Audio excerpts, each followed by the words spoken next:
Well, hello there. Welcome to today's lesson on sentence variety. Have you ever felt that your writing sounds repetitive or lacks energy? Well, you're not alone. One of the keys to engaging effective writing is using a variety of sentence structures to keep your readers interested and your ideas clear. In this lesson, we'll share practical tips to make your writing more dynamic and polished, whether you're crafting essays, emails, or creative stories. So grab your notebook and let's unlock the power of sentence variety to elevate your writing skills. Well, on today's agenda, we're going to be looking at varying sentence openings, varying length and structure, including cumulative and periodic sentences, using inversions and rhetorical questions, and finally, we're going to be looking at repeating keywords for emphasis. So let's get started. So before we start with today's lesson, take a minute or two to read these two paragraphs. According to you, which one is more varied and lively? Pause the video.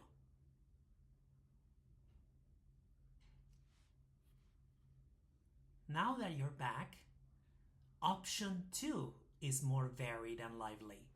It incorporates a mix of sentences, structures, transitions, and descriptive phrases, making it more engaging and dynamic. The use of transitional words like in this case and as the waters change downhill enhances the flow of readability. Additionally, the variation in sentence length and punctuation creates a more engaging rhythm compared to the repetitive structure in option 1. So now let's get started with our lesson. Right, let's start with our first point, varying sentence openings. Move a modifier to the beginning to open some of the sentences differently. Adverbial modifiers are words, phrases, or clauses that modify verbs, adjectives, and other adverbs, as well as whole phrases and clauses. I have an example for you. High university tuition eventually will become the standard. Well, eventually is an adverb, so then let's make it different. Eventually, don't forget the comma. High university tuition will become the standard. How about another example? This money-making strategy backfired in at least 2 instances. How about putting this adverbial clause at the beginning? In at least 2 instances, comma, this money-making strategy backfired. It sounds much better, right? Adjectival modifiers are words and phrases that modify nouns. They include participles and participial phrases, which can often be placed at the beginning of a sentence. Let's take a look at an example. Investors, comma, stunned by the stock market crash, comma, saw their net worth halved.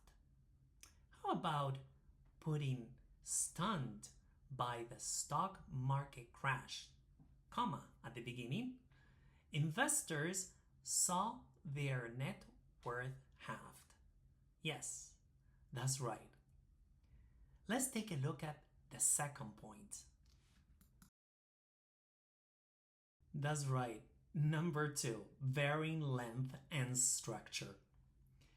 As you edit your work, check to see if you have overused one kind of sentence structure.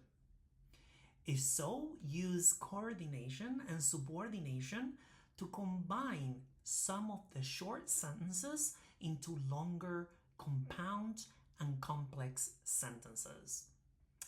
Let's take a look at one example. I dived quickly into the sea. I peered through my mask at the watery world. It turned darker. A school of fish went by. The distant light glittered on their bodies, and I stopped swimming. I waited to see if the fish might be chased by a shark. I was satisfied that there was no shark and continued down. So let's see if that could sound much better. I dived quickly into the sea, peering through my mask at the watery world that turned darker as I descended. A school of fish went by, the distant light glittering on their bodies. Concerned that a shark might be chasing them, I stopped swimming and waited. No shark appeared. I continued down. Does that sound much better? I think so. Let's take a look at number 3.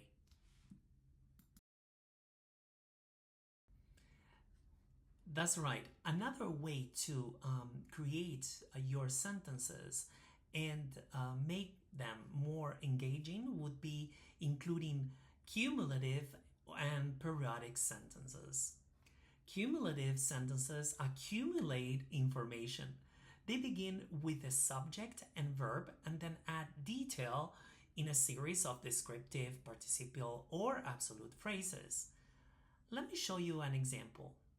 The motorcycle spun out of control, plunging down the ravine, crashing through a fence, and coming to rest at last on its side. So you can see plunging, crashing, and coming, they're all participial, present participles. They make the sentence more engaging, right? Besides making your writing more forceful, cumulative sentences can also be used to add details, as the following example shows. Wollstonecraft headed for France, her soul determined to be free, her mind committed to reason, her heart longing for love. As you can see, this is a more engaging sentence. So I want to read on. I want to find out more about Wollstonecraft. Let's take a look at the 4th one. Yes, another way to make your writing more unique is by using inversions and rhetorical questions. An inversion is a sentence in which the verb comes before the subject. In a passage on the qualities of various contemporary artists, the following inversion makes sense and adds interest. Characteristic of Lipskind's work are bold design and original thinking. How about that? To get readers to participate more actively in your writing, it is necessary to ask a question that you don't expect an answer. This is called a rhetorical question. So let's take a look at an example. Players injured at an early age too often find themselves without a job, without a college degree, and without physical health. Is it any wonder that a few turn to drugs and alcohol, become homeless, or end up in a morgue long before their time? So that is your rhetorical question. So let's get down to number 5 now. So my final suggestion is repeating keywords for emphasis. By repeating keywords within a parallel construction, you can provide rhythmic emphasis to key points. For example, the costumes were red, the lights were red, and the props were red. You can see here I repeated were red 3 times. Another example. Our hopes were high. Our faith in the people is great. Our courage is strong. and our dreams for this beautiful country will never die. So you can see right here, R is everywhere. And after R comes a noun, right? Like hopes, faith, courage, and dreams. So now let's do some practice. So over to you. That's right. That's right. Let's practice now. Follow the directions to achieve a variety of openings and lengths. So you may pause the video and then I will give you the key.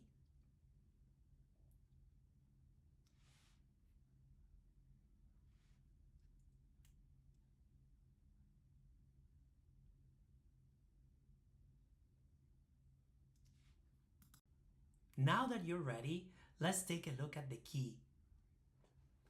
Number 1, speeding down the street, he lost control of his car. Number 2, foolishly disregarding my professor's suggestions, I failed the exam and the course.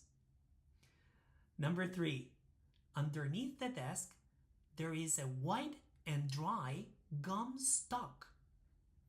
Number 4, the dingy motel smells putrid. Number 5, a filthy pigsty bedroom needs to be cleaned. If you haven't done it so, that's fine. You can use your creative skills. Having said that, thank you so much for watching. So if you haven't subscribed to my channel, please do. If you liked the lesson, click on the like button, please. And you may share the lesson with your friends. Having said that, have a great day, and I see you next time before he runs me over. Take care. Bye-bye.